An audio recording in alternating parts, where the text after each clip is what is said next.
It is really interesting, the phenomenon that the less you know about people and the less you meet them, the more afraid you are.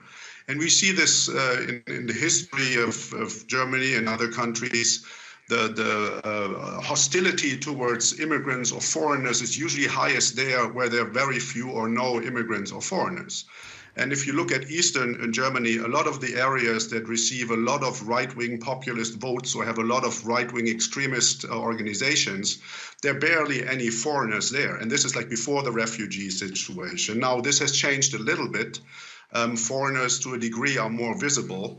But in general, I think it really depends on the individual and on their background, on how they see their role, their openness towards other people, and if they judge every individual by what they do and not which group they belong to. And just going back a little bit, one point: most terrorists in Europe that have have been framed as refugees were terrorists dressed up as refugees. They were sent by the so-called Islamic State or other organizations, and they used the terrorist flow to come into Europe. They would have come anyway. They came before, and they will come once the flow of refugees has stopped. So we cannot confuse the normal refugees with terrorists that pretend to be refugees.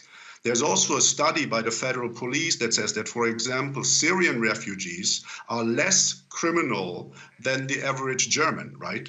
Other groups have other problems. So we really have to look into the details before we come up with generalizing conclusions. And we cannot forget that almost a quarter of all extremists in the field of Islamist extremism are converts.